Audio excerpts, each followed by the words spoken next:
What's up, bro?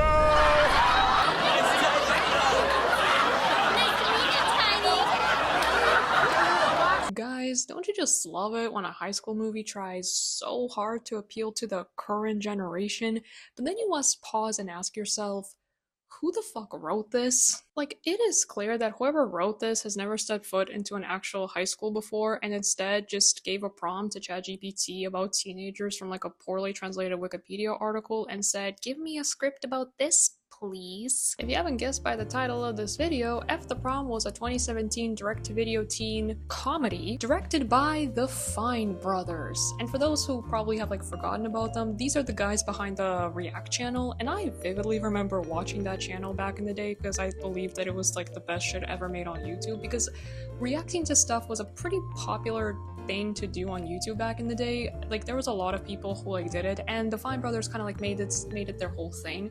They managed to receive like 20 million subscribers, which apparently that's good for them. This whole React thing worked for them. But the Fine Brothers also got in a bit of controversy because apparently they wanted to trademark the whole React thing due to the popularity of their channel being popular. And that's when people kind of started to like distance themselves from the Fine Brothers, because it's ridiculous to trademark a whole ass word, because just because it's a thing that worked for you doesn't mean that you should like now trademark it and say that it's like yours now. But I feel like F the Prom is what really ruined their careers, because this film is well, first of all, it's bad. It's not even worth watching it. And I believe F the Prom was actually on Netflix for a while, which is insane because this film was made by YouTubers. And another funny fact about this film is that while it was made by YouTubers, one of the creators, Benny Fine, made this film because he wanted to have his own take on high school, but get this, Benny Fine has never actually been to a high school. So never really went to high school at all. And look, there's nothing wrong with being homeschooled, and it's fine if you want to do a film and have a take on something, but the problem here is that how can you have a take on something when you've never experienced the very thing you want to have a take on? Because the majority of the demographic that this film tried to appeal to has been to a high school, because I believe that the Fine Brothers wanted to appeal to teenagers because this film is about teenagers in a high school.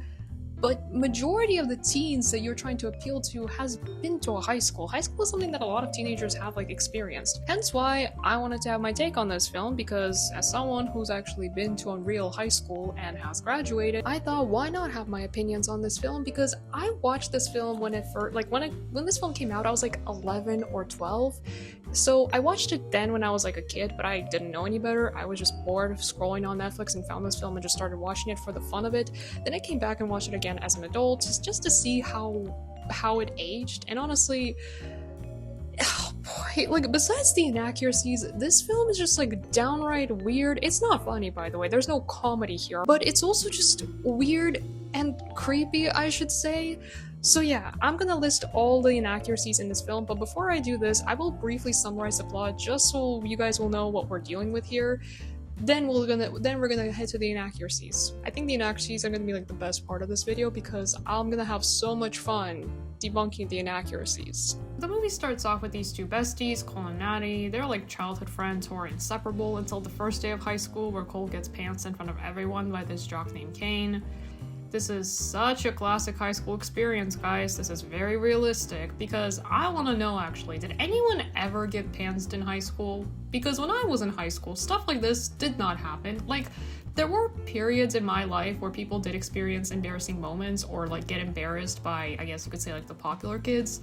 But pantsing is something that nobody crossed in my high school because, well, I don't know who needs to hear it, but pantsing is actually a form of harassment, because the idea of like coming up to a person, taking down their pants without their consent to reveal their undergarment in front of everyone is harassment. And the principal would have absolutely been called if this shit was in real life, because this shit would not actually slide in a real high school, and the person who did the pantsing would possibly get suspended. Anyway, whatever. So Maddie sees her best friend being pantsed, and she's just like, well, I ain't about to lose aura on my first day of high school. Bye, loser. I'm not kidding. She literally decides to fucking ditch him after he was literally being harassed. And I'm like, that is your childhood friend. Like, you guys known each other since you were like, what, kids? You can't even stick by him in these times when you see him being wrongfully harassed. Like, girl. And yeah, she didn't talk to him for like 3 fucking years. I'm like, what? Like, I'm laughing at this because the thing is, friends ditching you for the popular crowd is something that high schoolers do experience. Like, I've actually experienced this myself firsthand, but the difference is that we weren't friends since childhood. Well, these two were friends since fucking childhood, so it's like more reasonable for you two to stick by each other no matter what than for us when we didn't know each other that well. I mean, it's not the best experience, I will say, but you know, it happens. Fast forward 3 years later, and Maddie's now the queen bee, and you can tell that she's the queen bee because everybody in the school starts to worship her ass like she's Jesus herself. The M&Ms are inspiration. The M&Ms are goddesses. And she's also dating the same guy that harassed her best friend, so that's just great, Maddie. She's in a duo with this girl named Cheryl I mean, that's Marissa, different character. You guys also want to know what their duo name is? Well, since they have M's in their names, the film just decides to get these NPCs to explain it because apparently we're just too stupid to figure it out ourselves. The M&Ms are called that because their first names are Maddie and Marissa, which starts with an M. The M&Ms. Thank God the Fine brothers never pursued writing after this. Anyway, while Maddie's off playing Make Yowdy, Marissa insults Cole's friend, and we don't actually know how these two became friends, by the way, because the film, like, never explains... The film never really dives into, like, Cole's navigation with just being a loser and how he befriended this girl, whose name is Felicity, by the way. I personally liked Felicity. She was the only character that I ever really cared about. But it's so frustrating that the Fine brothers could have done something interesting with this friendship and actually delved deeper into how they became friends and bonded over the fact that they were losers. But no, instead they just got these NPCs to explain the duo's names, but they didn't do anything with this, which is arguably more interesting. After some insults here and there, they have class, and you can tell that this film came out in 2017 because they have a YouTuber cameo. Seriously, does anyone, like, remember Lily Singh? Like, is she even relevant? I don't know, I'm, like, too old for this. Later on, Maddie catches Marissa making out with Kane. So devastating. Then goes back to Cole, you know, the guy she abandoned for like 3 years, and is all like, so, can we ruin prom? And Cole responds with, you mad, bro? Truly high levels of writing here, am I right? And Cole apparently agrees despite her literally ditching him and tolerating the bullying he received from her now ex-boyfriend. I'm telling you, zero resentment, zero buildup. I want to go home now. The rest of this part of the film, it kind of just gets boring. It's just them assembling their band of losers, each who has one single defining trait: to sabotage prom. In this one scene, by the way, I really wanted to kind of talk about this because this is like the most ridiculous shit ever. So Maddie shows up with the same hairstyle. As Cole mentioned how she has had different hairstyles for the past 3 years, which, by the way, is just impossible unless you're like really dedicated to hairstyles. And these two NPCs full on have a panic attack because her hairstyle is the same. Again, very realistic. Then somewhere near the end, Cole finally shows resentment to Maddie and finally blows up at her, but that's only because Maddie decided to back out the last minute, and her reasoning is that no matter what, she's just a girl who wants to enjoy prom, and she just happened to go to prom with her ex-boyfriend. You know, the same one that cheated on her with her best friend and showed no remorse? Yeah, smart, Maddie. Anyway, blah blah blah, yada yada. So Cole gets out or whatever, but he still decides to go to prom, only because his dad convinced him to. But the dad character is actually one of those people who like peaked in high school and would not shut up about how they used to be so popular. Yeah, guys, the Fine brothers went down this path, so... Well, that's unfortunate. Anyway, so they decided to do the whole sabotage thing, and the sabotage part of this scene is just so... It's not even... I wouldn't even say it's like life-ruining. It ruins nobody's reputation. It's just made for good laughs. Like this scene, for example. So you have a group of straight and gay guys. The straight guys get sent pictures of gay dudes, or just dudes in general, and somebody in the group has to be... So that made them assume that somebody in the group was gay, and that made them fight. And pictures of Donald Trump were sent to the gay guys, so the gay guys would assume that somebody is straight.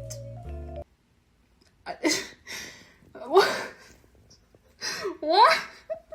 Anyway, after all of that, Cole gets pantsed by Marissa this time, and people still laugh because apparently they just find this shit funny still. Like, again, I know teenagers can be immature, but this is just getting fucking ridiculous. But whatever. So Cole gets on top and makes this whole ass speech about how all this social hierarchy is stupid and unfair and how prom doesn't really matter. And at this point, I was just like laughing my ass off. But hey, good I'm Spartacus impression or whatever the hell he was trying to do here. Now, I don't know if the Fine brothers wanted to turn this whole entire speech into some anti-bullying PSA video or whatever. Like, I don't know what they were going with here, but it's just so laughable that you can't help but make fun of it. And look, don't get me wrong, bullying is absolutely a horrible phenomenon, and I don't wish it upon anyone, because I've also been a victim of bullying myself firsthand.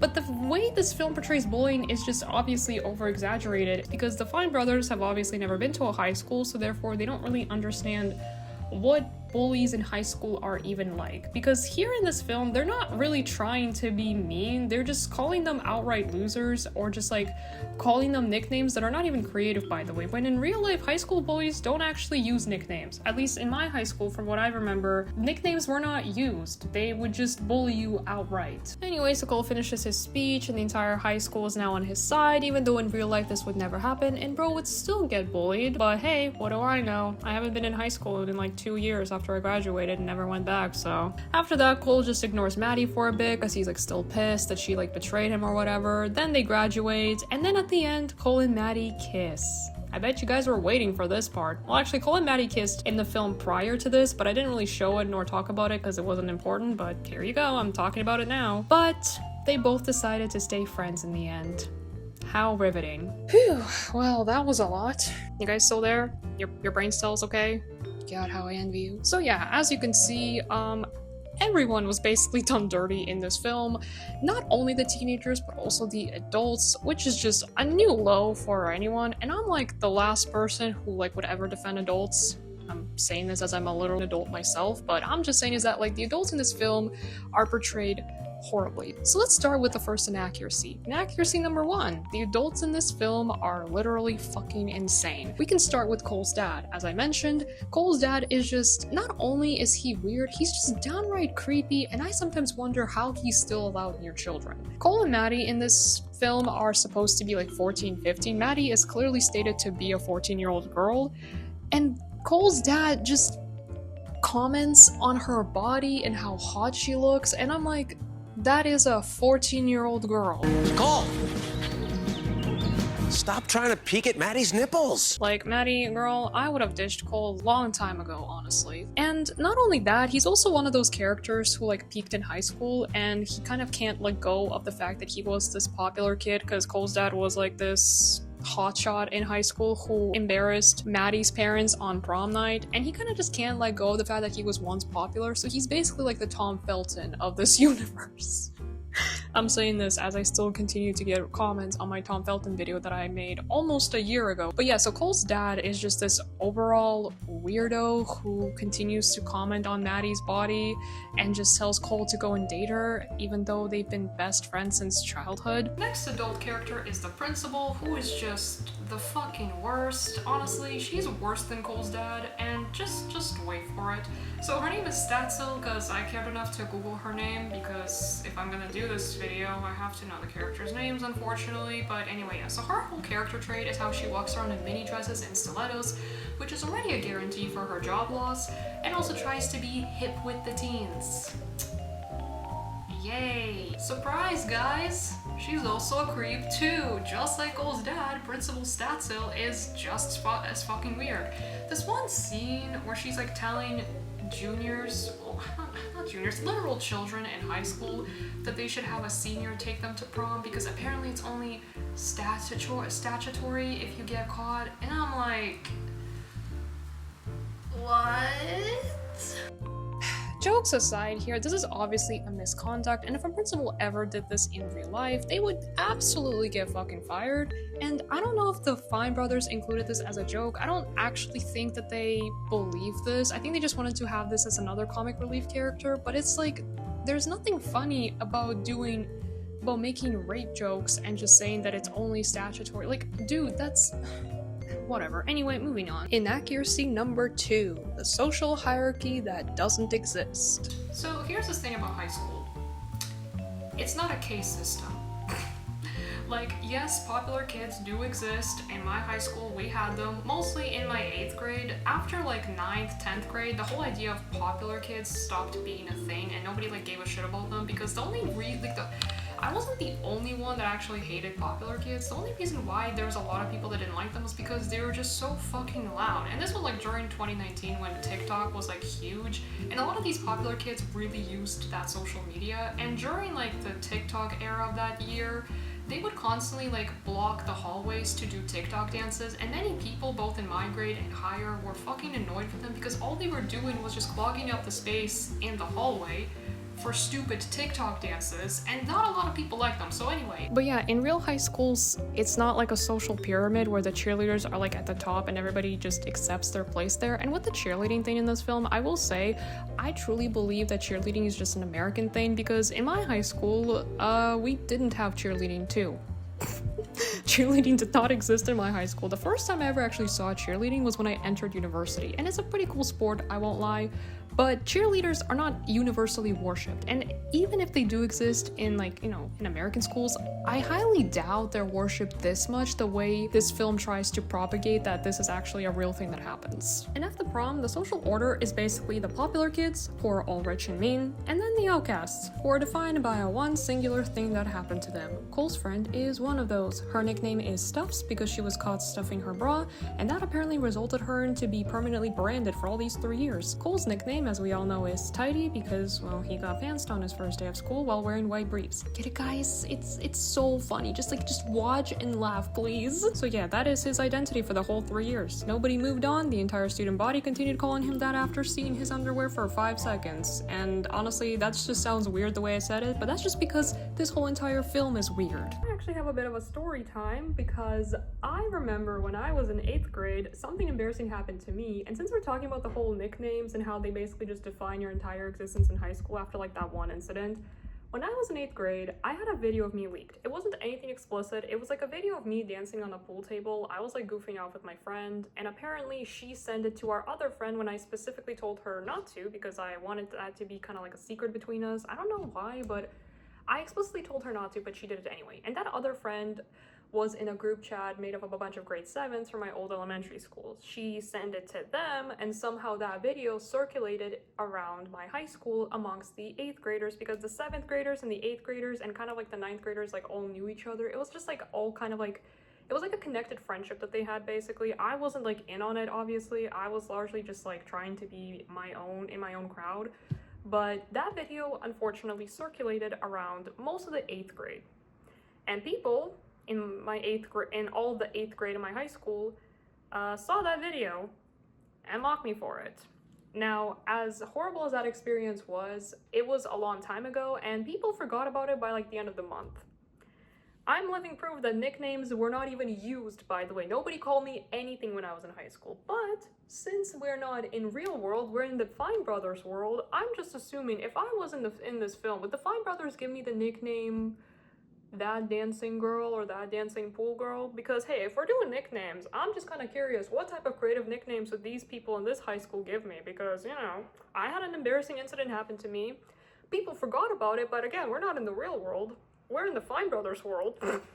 The point of all of this is really for me to say is that nobody in high school ever hangs on to a one specific thing that happened to someone and then makes their life goal and constantly reminds them of it. Like, an embarrassing moment can be brought up like years later and people can make light jokes here and there, but in general, everyone just moves on with their lives. But according to the Fine Brothers, that one moment defines your entire existence throughout high school. Like, I swear, these outcasts are like medieval serfs who cannot leave their social class. They're just like tied to it for eternity until they graduate. Inaccuracy number 3. The outcasts are a diversity checklist. Okay, so the outcasts are the ones that I want to talk about the most in this video because this just goes straight beyond inaccurate to just uncomfortable territory. The list consists of a fat kid who sweats, the goth girl who had her nudes leaked, the gay kid who faces homophobia, and the Jewish kid who faces anti-Semitism, and there's another guy that just talked weird and people made fun of his voice.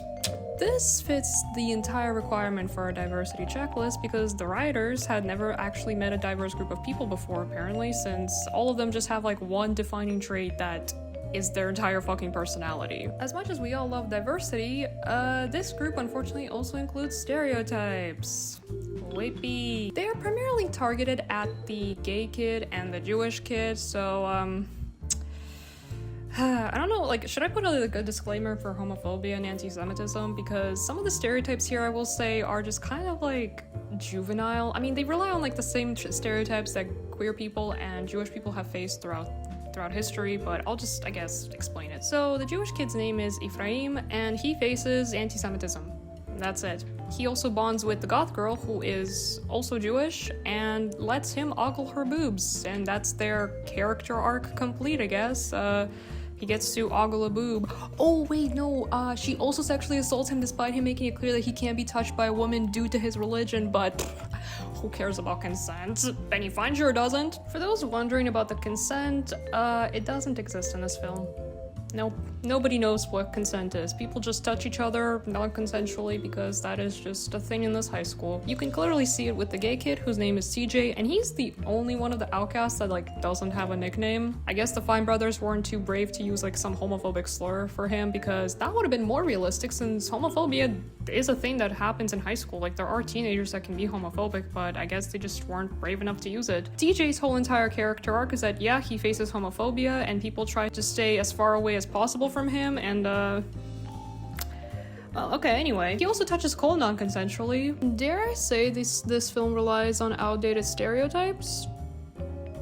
Because that's exactly what's happening here. Now, homophobia and anti-Semitism absolutely do exist in high schools. They are both forms of bigotry that shouldn't be downplayed.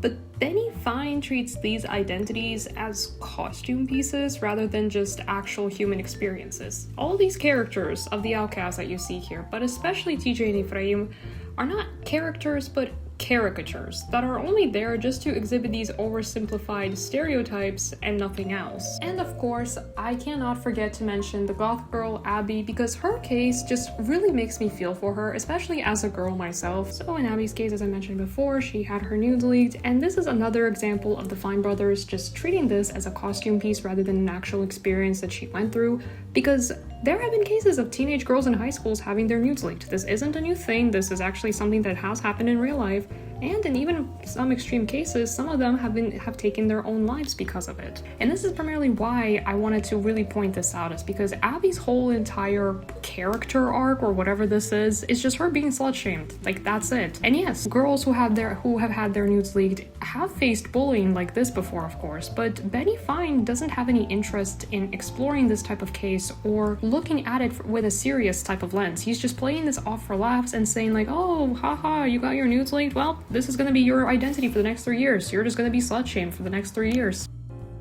If the Prom didn't fail because of its script, no, it failed because it relied on tired tropes and ignored any real character development. The irony of all of this is that these two chuckleheads have made their careers from watching and reacting to others' content. Transitioning from short-form wholesome content to a long-form narrative film about high school is what made their fans feel disconnected. Kind of reminds me of when Shyamalan decided to take on a big blockbuster of Avatar despite him never having any experiences in making blockbusters. And we all know how that turned out. Similar stuff here with the Fine brothers never having real high school experiences, only this mental library of what they believed a high school is like, resulting in this weird, hollow, and uncanny valley version of teenagers and high school experiences. But don't get me wrong, the whole idea of like prom being special when in reality it isn't was the only thing that I could personally relate to in this film, because look guys, as someone who's been to prom, let me tell y'all, it really ain't all that special. It's only special for those people who think that they're special, because if you were one of those kids who like peaked in high school and believed that you were the shit, of course you would like prom because that was your time to shine, when for the rest of us, that really ain't the case. But of course, everything else in this film, yeah, it obviously failed. This whole entire movie feels like a dream someone had after watching too many Disney Channel original movies.